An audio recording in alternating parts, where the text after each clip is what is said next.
जगदीशपुरा थाना क्षेत्र के कलवारी गांव में स्थित करोड़ों रुपए मूल्य की कृषि भूमि को लेकर फैले भ्रम और लगाए जा रहे आरोपों के संबंध में वास्तविक तथ्यों को सार्वजनिक करने के लिए संजय प्लेस स्थित एक होटल में प्रेस वार्ता का आयोजन किया गया। प्रेस वार्ता में शरद चंद्र बंसल ने बताया कि मौजा कलवारी तहसील व जिला आगरा स्थित खसरा संख्या 60 एवं 61 की कुल 1.0190 हेक्टेयर भूमि उनकी माता स्वर्गीय सरला रानी बंसल के स्वामित्व में थी। उन्होंने अपने जीवन काल में दिनांक 30 मार्च 2012 को विधिवत वसीयत के माध्यम से उक्त भूमि अपने इकलौते पुत्र शरद चंद्र बंसल के नाम कर दी थी। सरला रानी बंसल के निधन 13 मई 2020 के उपरांत दिनांक 15 जनवरी 2021 को खतौनी में शरद चंद्र बंसल का नाम विधिवत दर्ज हो गया। आगरा से हिंदुस्तान वॉइस 18 के लिए दीपक कुशवाहा की रिपोर्ट।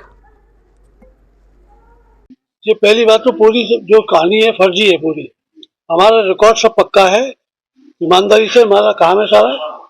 जगह के कागज हमारे पास हैं, नाम हमारा चढ़ी हुई है और मालिकाना हक हमारे पास है, पोजीशन भी हमारे पास है। आखिर ये बात इतनी लंबी पहुंची कैसे? इसके पीछे कारण क्या रहा? उसका कारण ये है कि वो चाहता है कि जितने पैसे उसने बहन को दिए हमारे, उतने पैसों में मुझसे हड़प ले वो पैसे डाल के। उनके हक में बहनामा किसने किया? मिलन बंसल ने, हमारी बहन ने, फर्जी तरीके से, जबकि उनका नाम नहीं था तहसील में रिकॉर्ड में। फिर क्या हुआ? हमने उसको पता करा, हमने FIR कराई। आपने FIR कब कराई थी? हमने कराई है 2023 में। अभी वो मौजूदा हालातों में जमीन किसके नाम? मेरे नाम, शरद चंद्र बंसल के नाम। आपकी बहन ने जो उनके नाम हक में बहनामा किया था वो किस आधार पर किया था? वैसे ही जबरदस्ती कराया गया था उनकी बहन से, और उसकी जांच। ये जो जगह थी मेरी माताजी के नाम थी। मेरी माताजी ने मेरे नाम वसीयत करके रखी हुई थी। उनके ध्यान के पश्चात वो वसीयत मेरे पास मिली मुझे, और उसके आधार पे हमारे पास ये मालिक बने उसके हम। इस बीच में हमारी छोटी बहन को बरगला के गौतम ने एग्रीमेंट करे 1/3 के पहले, फिर आधी जमीन की रजिस्ट्री कर ली फर्जी तरीके से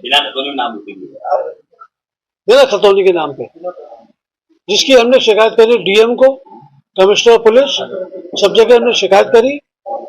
और इन्होंने जो भी कागज वहां सबमिट किए कोर्ट में, वो डिसमिस हो गए जांच में सब फर्जी पाए गए।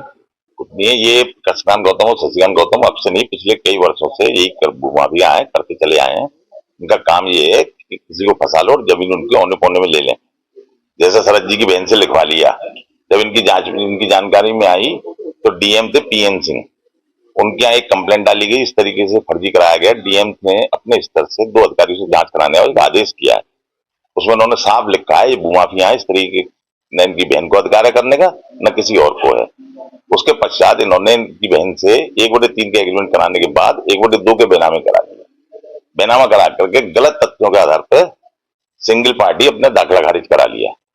जब उसकी जानकारी हुई तो गोस्वामी DM थे जो, उनको कंप्लेंट की गई। उन्होंने नायब तहसीलदार अकोला को बुलाया और जजमेंट में बाकायदा लिखा है कि फर्जी बेनामों के द्वारा इन्होंने दाखिला खारिज कराया, जो कि निरस्त किया जाता है। उसके पश्चात जब ये बातचीत सब हो गई, तब शरद जी को अपनी जमीन बेचने का सिर्फ इकरारनामा, एक रजिस्टर्ड इकरारनामा मुकेश जी के नाम और धीरज दीक्षित जी के नाम किया गया।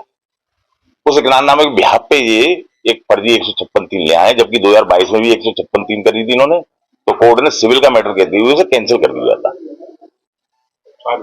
साठगांठ करके। अब ये इस तरीके के दोबारा से एक ले आए, कभी किसी थाने की लाते हैं, कभी किसी थाने की लाते हैं, और सिर्फ ब्लैकमेलिंग करने का तरीका है। जबकि शरद जी के पास ये पिछले 3 महीने पहले 2 बार चक्कर लगा चुके कि हमें लिख दो, हमें लिख दो। वो वीडियो रिकॉर्डिंग इनके ऑफिस में है और इनके खिलाफ अरेस्ट वारंट जारी है, जिसका स्टे लेके बैठे हुए हैं। इसी मामले में आपने मुकदमा दर्ज कराया था? इसी सेम